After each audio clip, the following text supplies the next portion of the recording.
So a Canadian has completed 296 Nintendo 64 games. I wonder how many that is in American.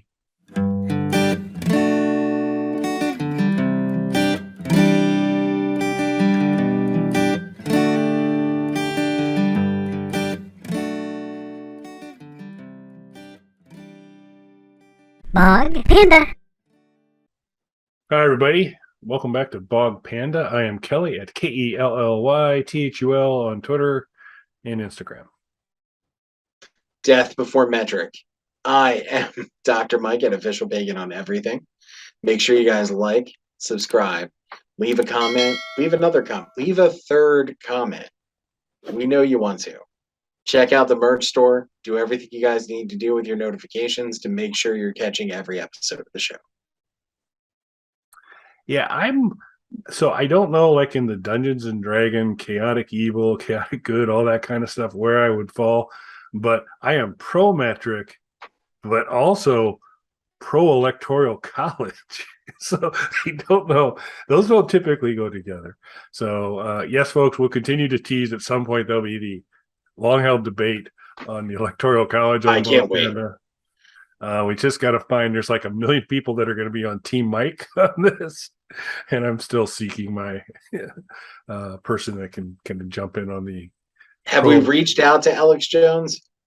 Yeah, he might be. Yeah, I'm not kind of liking my potential teammates on this, and we're not coming at it quite from the same angle. So I like to point that out. And pro modified electoral college, for the folks out there. But anywho, that's not what we're going to talk about today. We're talking about something much more important.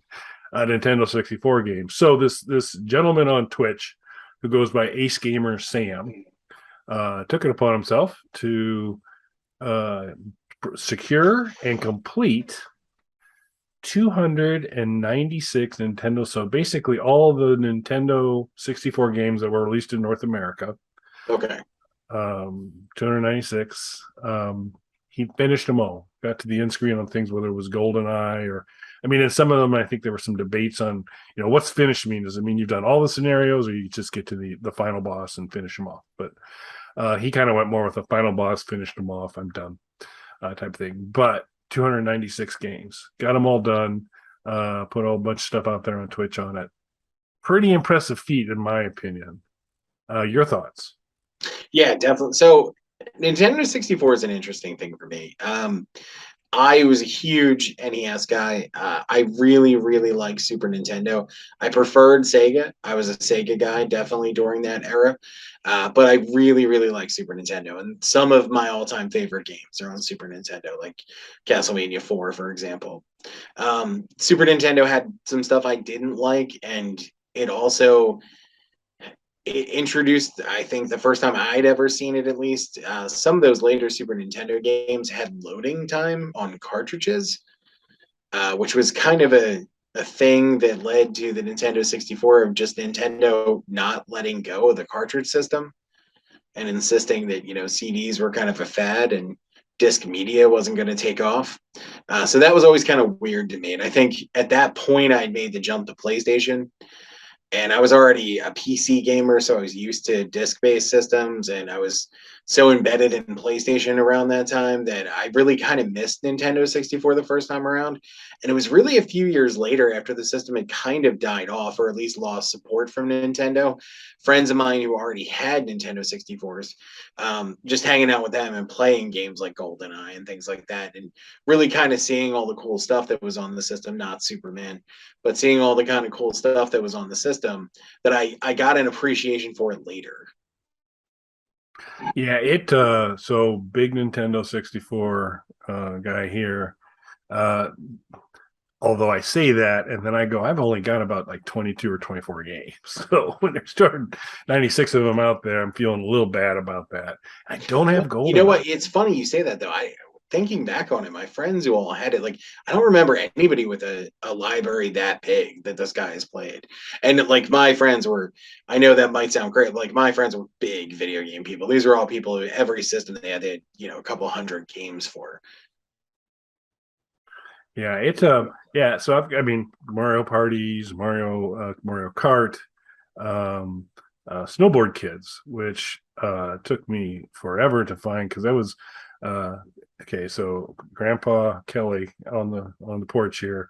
Back in the day, you could go to these things that were called video stores, Oh, and you what, could, Kelly? yeah, like Blockbuster. It's where I experienced the Virtual Boy for the first time and determined I would not be buying it.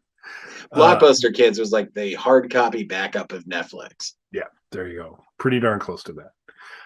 But Family Video, a kind of much smaller Blockbuster thing, was around, and they had a actually very robust video game collection. So you could go in and rent video games for a week and bring back out, which is pretty cool. And I got Snowboard Kids and love Snowboard Kids. And say how to really go out and buy that. Nowhere to be found. You go online, nowhere to be found.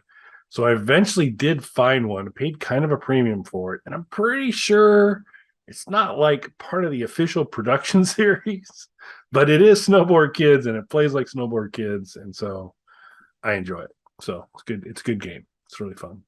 Nice. But, I don't think I ever played Snowboard Kids. no, it's a good one. We'll I'm not sure if I'll be able to get some footage of it on here for the show, but at least we'll hopefully get an image or two. But it's a good game for Nintendo 64. Excellent game. So yeah, the 296 games, that was a bigger number than I thought from there, but really impressive that someone's kind of been able to kind of go up forward and do that. I'm never going to be able to approach that, mostly because I have 1/10 of the games. But pretty cool accomplishment. If there was a system where you were going to try and complete every game on, what would that system be for you? 32X. It's one of my favorite systems. It's crazy underrated in my opinion, but it's got its cult following of people like me.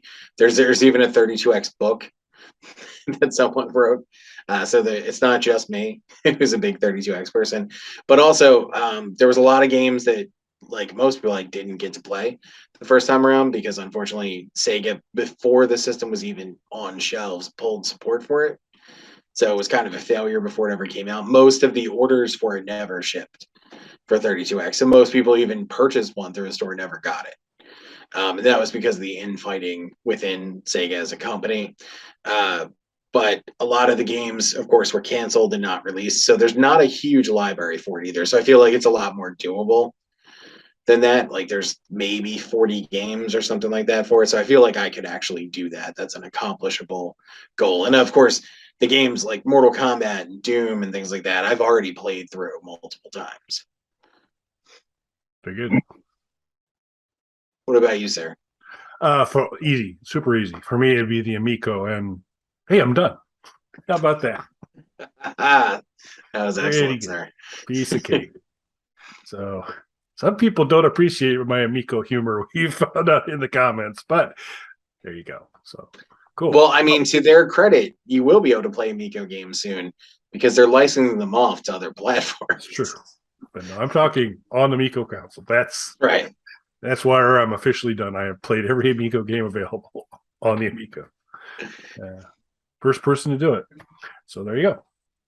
Cool. All right. Well, we just thought it was pretty cool. Wanted to congratulate AceGamerSam. Well done on the part. I wanted to kind of share that, talk a little bit of Nintendo 64.